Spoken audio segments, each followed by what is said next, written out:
All right, it is knife time. Once again here at Junker Forge. Every time I try to set up outside, it gets super blustery and rainy, and well, if I spend too much time in the rain, then move on, we'll have flashbacks and try to set up tripwires and all kinds of Conan Barbarian traps. So, the other day, I found myself going to the post office on my Harley, and I needed to fit a few things into a pack. I didn't want a whole backpack, so I grabbed my old gear slinger, the old shine box. And I was like, man, what's in the old shine box? It's got some heft to it. I haven't really used this in a couple years, but I used it, I think, once last fall, maybe last winter. Open it up, I was like, what? Moby Dick? That's a great book. Anybody ever read that? Eskimo. I was like, wow, that's cool. I'm glad that was in my bag. I'd forgot I had that copy. But no, that's not what I was really stoked on finding in here. I was stoked that I found the Boker Applegate Fairbairn, or however you say that. This here is made by Boker Knives in Germany. It is 440 steel with a brass crossguard, aka hilt, with a Delrin fiberglass reinforced black handle that has all kinds of jimping and those little divots and such create more gripping capability. It's 10.71 inches overall, and it has a blade length of 5.91 inches. I do believe the scales are removable. I've never removed them. This is my third iteration of this knife. This is my third one over the years. I originally had a black one like this, and then I had a dark earth, a coyote tan, whatever you want to call that one, and then this one. And it's just something I'll always want to keep in my collection at this point. Every time I've gotten rid of one, it's like, I should have kept that. This doesn't have much use for me in day-to-day life, except for if I need to maybe slice a little piece of cheesecake or maybe some salami. I don't know. I wouldn't use this for much because this is a purpose-driven knife. Rex Applegate, the roots of this knife started when he was messing with the Fairbairn Sykes knife in World War II, and as time went on, he kept developing what he considered to be the ultimate fighting knife. And this is a great example of a modern fighting knife. And I say modern relatively loosely because this design started around 80 or almost 90 years ago now. But like Bowie knives that I'm really into and stuff, and a lot of people are into nowadays, those were a fighting knife from a different time, a time where your piece only held one shot, and sometimes it wouldn't even work, and so that's why they called them flinch locks. It was like, is it gonna work? Boom! Oh, it worked.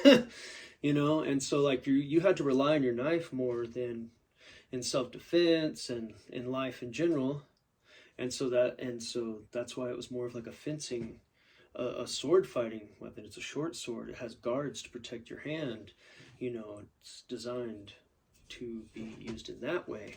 And when I say modern fighting knife, well, I'll say more of a commando knife, and meaning this is something that a trooper could sneak up on a sentry or something and dispatch them in a quiet-ish manner.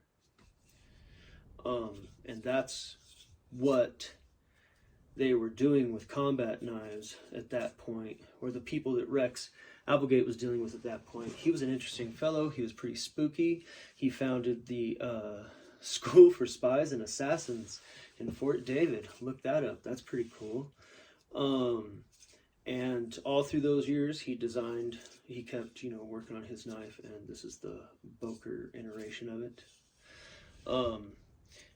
He was such a badass that he was literally President Roosevelt's personal guard for a time. Rex Applegate was all about the business. And so I enjoy my military history. And so this is one of the reasons why this is a staple in my collection. They are quite pricey nowadays. I did not check a dealer. I just checked the Boker website just to see if these things were still being made.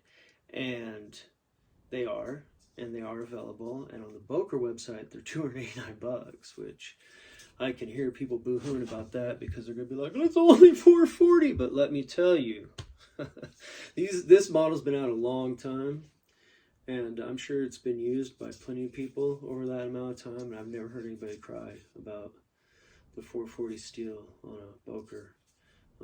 It's made in Germany. The Germans make good stuff. They usually know how to do heat treat and such.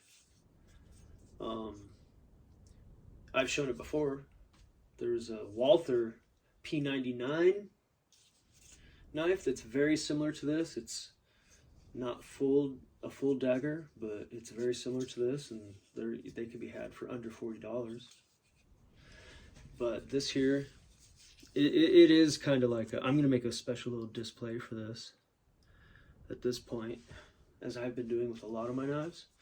My house is going to end up looking like a knife museum shortly, and that's pretty cool. Maybe we'll turn it into a knife museum one of these days. I haven't made a video in a few days. I've been nose to the grindstone, literally. I was forging. I forged out a blade yesterday, and I shaped up the tang on it today, and was working on the crossguard for a few hours. So that's what I've been doing. I've been playing with some new knives. Oh, and just, this is 10.71 inches overall. We're going to use the little Cayman, the old TikTok the Croc, for a size comparison. Because you know what? Let's see, look. Let's go hilt to hilt. It's not too much bigger. But see, this is a combat utility, bushcrafty type creature. This is just a commando-y type creature, This is so fun. I've been doing all kinds of fun stuff with this. I carved up a whole chicken with this. Anyways, great knife. The off-grid knives. Cayman. Fun knife. Very fun. I'm going to do another video about this one of these days.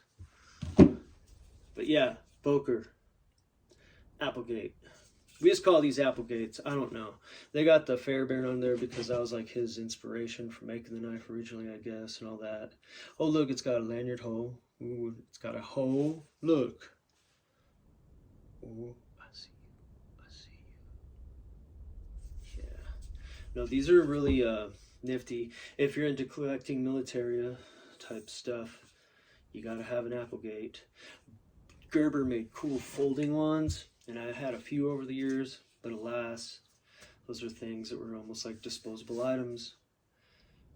Back when they came out, they were like a $40 thing. And now if you can find one, they're a couple $100 thing. All right. I hope everybody's had a nice couple days. I've been move on, broke the old wizard wagon. And so there's been that, and I've just been wrenching on, working on some knives. That's that. And I found this the other day and wanted to share it. These are fun.